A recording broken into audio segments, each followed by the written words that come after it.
Hello guys, nanonood po kayo ng The News Listener by Angelo. Napag-usapan natin tong nangyari kay Undersecretary Catalina Cabral at yung kanyang connection sa flood control scandal na nangyari sa ating bansa. And by the way, kinalulungkot natin na nangyari. Siyempre, hindi natin ginusto, I'm sure hindi naman ginusto ng lahat na although meron siyang involvement sa flood control scandal, inirerespeto natin yung kanyang nare-respeto natin yung nangyari. At syempre, condolence po sa mga pamilya ni Yusek Cabral. Okay? Napag-usapan natin to guys and panoorin natin yung sinabi ng driver. Kasi ang dami nagsasabi na parang kaduda-duda nung nangyari kay Yusek Cabral. Iniwan siya, tapos binalikan ng driver. Nung binalikan na, hindi na makita. Diba? So, let's get some few clips sa video na to galing sa ABS-CBN. Okay? And tapos review natin yung mga involvement na involved niya ni Jose Cabral sa skandalo dito sa flood control. Okay? So, panoorin natin to. Umaga po, dito po kami sa may Cannon Road na nagtambay po kami at papalipas po ng parang lang po, tatanggal na stress. Tapos pinalis po kami ng mga pulis kasi bawal po rito at accident po yung lugar. So, by the way guys, kung natatandaan nyo, sinabi ni Manong Driver, ang pangalan niya si Cardo doon sa huling niya interview, pumunta sila ng umaga dyan sa may Cannon Road sa Baguio. Okay? So, yung pinakauna nilang pagpunta is umaga. Okay? So, tandaan natin yan kasi kailangan natin malaman yung timeline. Diba? Okay, so let's continue. So, dumiretso na po kami ng Baguio, kumain, tapos chicken, tapos biyaya po ulit niya akong pabalik dito. Apo. Ngayon, sabi niya alas 3, sabi ko, mamaya na lang po ma'am. Bumaba kami po mga 2:30, dating dito. Okay, so 2:30. Medyo... po ng alas 3, bumaba po siya, nagpaiwan sa akin. Okay, so around 2:30 at bumaba sila sa same spot. Alas 3, di ba? Alas 3 ng hapon. Sige. Bago ko naman iwan, nakaupo po siya doon sa may bato. Sabi niya, balikan ko na lang siya. Pagbalik ko siguro 1 hour, nakita ko. Okay, so binalikan niya after an hour. Kasi daw, magpapalipas ng oras kasi stress daw, di ba? Tapos, kumbaga, ang area na yon, kasi nakita ko sa actual na Google Map, hindi malaki yung yung daan. So, 2 lanes lang. So, nakakapagtaka kasi nagpaiwan si Yusek ng doon sa same spot ng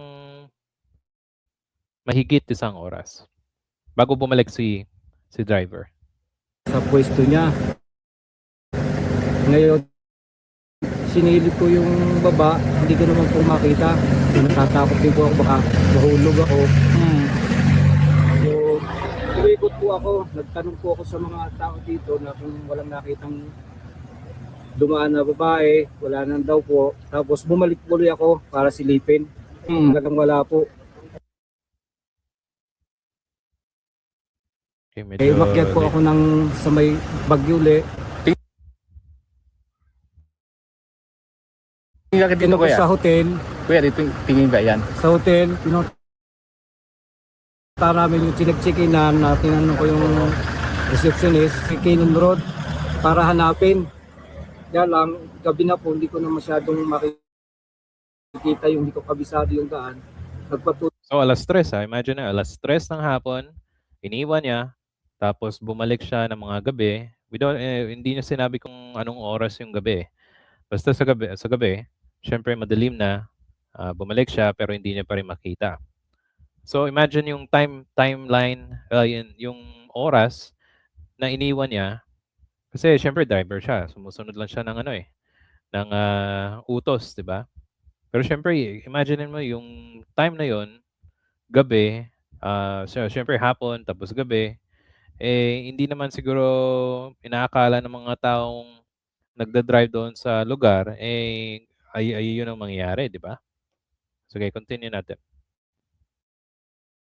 Tulong na po ako sa mga pulis para hanapin. Wala naman po akong flashlight na pwedeng pang-flashlight, kaya sa kanila po ako humingi ng tulong. Saan kayo galing? Bago kayo nakarating ng Baguio, kuya? Galing po kami ng Maynila. Manila. Anong sadya nyo sa Ano lang po, magpapalipas yung para magre-relax lang po siya. dahil Hindi ko po alam kung anong dahil na pag-relax. Basta yun lang po ang alam ko. nung Hindi ko naman alam naman ganun po ang mangyayari. bumibiyahe po kayo, wala po siyang kinukwento? Wala naman po siyang kinukwento sa akin na ano.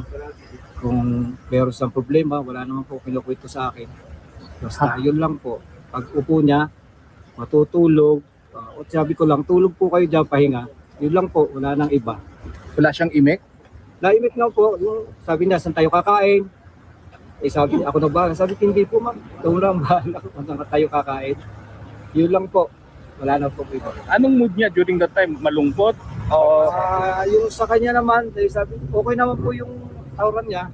Hindi naman po siyang ganun kalungkot na wala naman po sa mukha niya na ganun ang mangyayari. Wala po kong alam. Yun lang po. Okay na po. Pero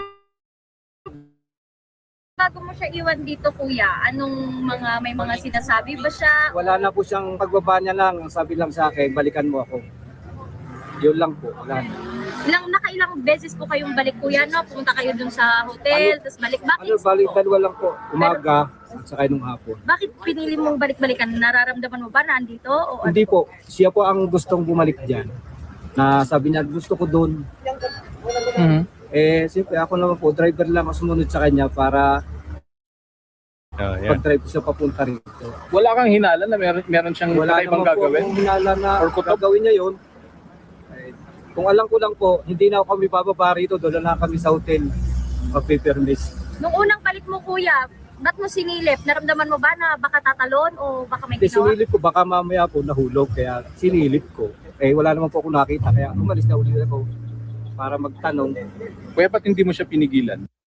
Okay, pipigilin ko na dyan kasi dito na maluluha si Manong driver. So imagine mo yung amo mo, iniwan mo kasi sinabihan siya, di ba? Siyempre sumusunod lang siya at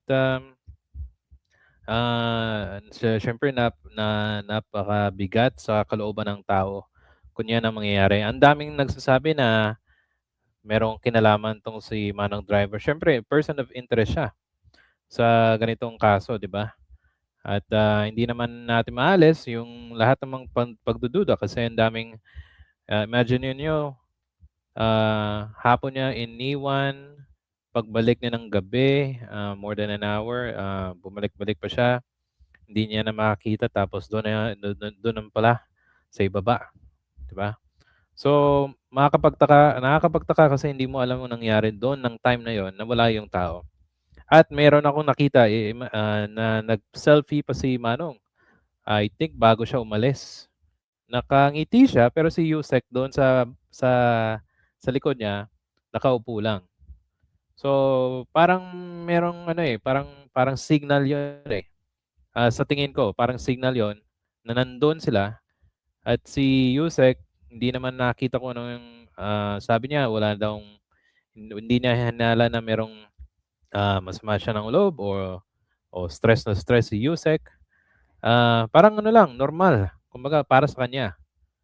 At hindi natin alam kung anong nangyari diyan kasi walang tao doon, walang security, walang CCTV. So kaya nakakapagtaka. So ipapakita ko sa inyo guys kung anong involvement niya ni Yusek sa flood control scandal na nangyari sa bansa. Okay? So share natin tong tab from Google Gemini para madali ang search. So si Yusek Cabral, okay? Siya ay tinawag na isang gatekeeper ng mga infrastructure. Okay? At siya mismo nagsabi na si Paulo Duterte naka-receive si Paulo Duterte, okay, ng 51 billion pesos para sa infrastructure projects, especially or specifically flood control between 2022 to 2020-2022. Na in-affirm niya na after being pressed by lawmakers regarding previous media interviews she had given. So that means pinatunayan niya na itong flood control, merong flood control issue na sa 51 billion ni Pulong. Imagine mo, 3 years, 51 billion na napakalaking halagang pera yan. 'Di ba? Anong gagawin mo sa halagang pera? Kaya nga, ang dami niyang alam. Ang dami niyang alam in terms of planning, at tapos meron pang, if I remember, pumunta pa siya, nag-solicit siya pa kay Senator Ping Lacson tsaka kay Senator Vince Tito Soto. Kasi alam niya talaga yung mga projects na pwede siyang mag-alok para kumita din siya, di ba? So, guys, wala na akong oras, pero sa susunod na video, pagtatalakayin naman natin yung ibang impormasyon na involve si Yusek Cabral at ang kanyang some information na para sa kanya, yung profile niya, saan siya nagumpisa hanggang dumating itong skandalo na to. Okay? Salamat po, and kung meron pa kayong komento, suggestion po, paki-comment sa ating comment section, and if nagustuhan niyo po ito, please hit the like and subscribe button. Salamat po, and I'll see you sa susunod na